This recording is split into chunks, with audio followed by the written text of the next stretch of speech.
నూతన ఇసుక విధానంలో భాగంగా జరుగుమల్లి మండలం చతుకుపాడులో ఇసుక రీచ్ను ప్రారంభించిన శ్రీ మంత్రి డోలా శ్రీ బాల వీరాంజనేయ స్వామి.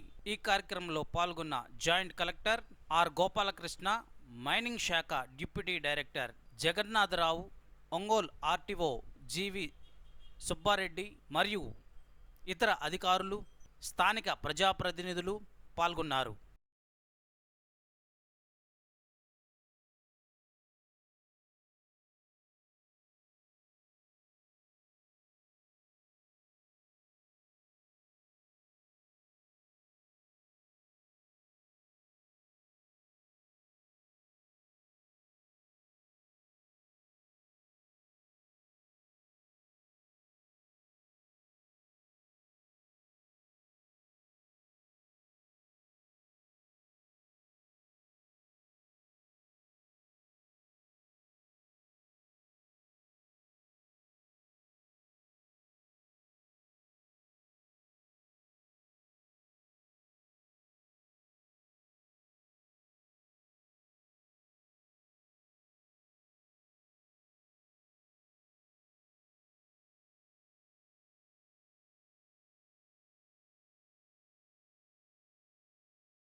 అందరికీ నమస్కారం అండి.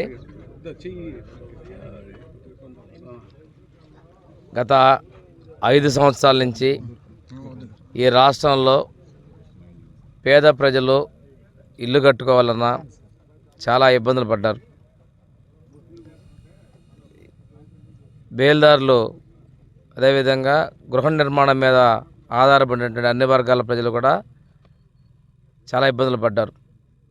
ఎన్నికల ముందు మేము ఏదైతే చెప్పామో తెలుగుదేశం, జనసేన, బీజేపీ, ఎన్డీఏ ప్రభుత్వం చెప్పిన విధంగా ఉచిత ఇసుక విధానాన్ని అమలుపరుస్తూ ఉన్నాం. ఈరోజు ఆ బృహత్తర కార్యక్రమానికి ప్రారంభోత్సవం చేయడం జరుగుతూ ఉంది. పేద ప్రజలు సుఖంగా ఉండాలి, పేద ప్రజల సొంతింటి కళలు నెరవేరాలనేటువంటి లక్ష్యంతో గౌరవ ముఖ్యమంత్రి గారు ఈ ఇసుక పాలసీని తీసుకొని రావడం జరిగింది.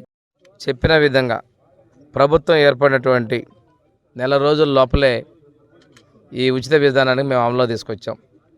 ఒక్కసారి గమనిస్తే బాబు షూరిటీ భవిష్యత్ భరోసాలో భాగంగా ఎన్టీఆర్ భరోసా పెన్షన్ని 1000 పెంచి 4000 చేసాం నెల రోజుల లోపల. రెండో కార్యక్రమంగా ఉచిత ఇసుక అమలు తీసుకొని రావడం జరుగుతుంది. ఒక్కసారి చూస్తే ఇసుక కొండలు గత ప్రభుత్వం యొక్క పాపాలకు నిదర్శనం ఇది. ఈ ప్రాంతంలో చరిత్రలో ఎన్నడూ లేని విధంగా పాలేటిని తవ్వి అక్రమంగా నిల్వ చేసినవి. ఈరోజు మన దగ్గర 42,000 మెట్రిక్ టన్నుల ఇసుక కొండలు ఉంటే వాటిని ప్రభుత్వం పేదలకు ఉచితంగా ఇవ్వబోతా ఉంది. ఈరోజు టన్నుకి 247 రూపాయలు ట్రాన్స్పోర్ట్ ఛార్జెస్, సేవరేజెస్ కలిపి వసూలు చేస్తున్నాం. గతంలో ట్రాక్టర్ ఇసుక్కి 5,000 రూపాయలు కొనుగోలు చేసే పరిస్థితి ఉండేది. ఈరోజు ట్రాక్టర్కి 4 టన్నులు నుంచి 5 టన్నులు మనం ఇసుక తీసుకుంటే అది సేవరేజెస్, ట్రాన్స్పోర్ట్ ఛార్జెస్ కలిపి 1150 నుంచి 1200 రూపాయల వరకు ఇది ఖర్చు అవుతా ఉంది. 2 గంటల నుంచి సాయంత్రం 6 గంటల లోపల మాత్రమే ట్రాన్స్పోర్ట్ చేసుకోవాలి. ఒక వ్యక్తికి రోజుకి 20 టన్నులకు మించి ఇవ్వటం అనేది ఉండదు. ఇంతేకాకుండా డిజిటల్ చెల్లింపులకి మేము అవకాశం కల్పించాం. ఇంతకుముందు రాత్రులు ఎడాపెడా అక్రమంగా ఇసుక దోపిడీ జరిగేది. ఏ ఒక్కదానికి కూడా రసీదులు ఉండేది కాదు. నగదు పేమెంట్లు చేసుకోవడం మోసం చేశారు. ఇసుక మీద ఈ చాలామంది ఇళ్ళు కట్టుకోలేక ఆ రేకులు వేసుకోవటం, పూర్తి స్థాయిలో నిర్మాణాలు చేసుకోలేక ఆగిపోయారు. ఇవన్నిటికీ కూడా పరిష్కారం చూపిస్తున్నాం. ఉచితంగా ఇసుకిస్తున్నాం. గ్రామీణ ప్రాంతాల్లో ఏటి పక్కన ఉన్నటువంటి వాళ్ళు కూలీలతోటి వాళ్ళ సొంత బండ్ల మీద ఇసుక తీసుకెళ్లేటువంటి వెసులుబాటు కూడా కల్పిస్తున్నాం. పూర్తి స్థాయి వివరాలని వాళ్ళ జీవోలో కూడా మేము వెల్లడించబోతున్నాం. ఏదైతే మేము చెప్పినటువంటి ఉచిత ఇసుక పాలని ఇసుకాసురుల దోపిడీ నుంచి ఈ రాష్ట్ర ప్రజలకు విముక్తి కలిగించేటువంటి పథకాన్ని ఈరోజు మీకు తెలియజేస్తున్నాం. పేదలు దీని మీద అధికారం ఉన్నటువంటి అన్ని వర్గాల కార్మికులకు కూడాను ఉపాధి మెరుగ్గా జరుగుతుందని చెప్పి తెలియజేసుకుంటూ అందరూ కూడా గృహ నిర్మాణం కావచ్చు వాటిని పూర్తి చేసుకుంటారు. ప్రభుత్వంలో కూడా ఈ మధ్య కొన్ని పాకల్లో ఒక నిర్మాణం చేయాలంటే ఇసుక చాలా గగనం అయిపోయింది.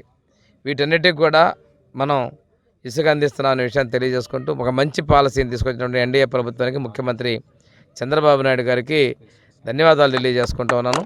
ఈరోజు ప్రజలందరూ నిన్నటి నుంచి మీడియా ద్వారా వచ్చినప్పటి నుంచి ఉత్సాహంగా ఉన్నారు. బయట నుంచి వస్తుంటే నేను వచ్చేప్పుడు కూడా అడిగారు, ఉచిత ఇసుక ఇచ్చి చాలా మంచి పని చేశారు.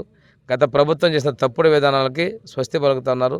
ఏదైతే ప్రజలు కోరుకున్నారో ఆ ప్రజల యొక్క ఆశయాలకు అనుగుణంగా మా ప్రభుత్వం పనిచేస్తున్న విషయం తెలియజేసుకుంటూ ఈరోజు రాష్ట్ర వ్యాప్తంగా ఈ పథకాన్ని మేము ప్రారంభిస్తున్నాం.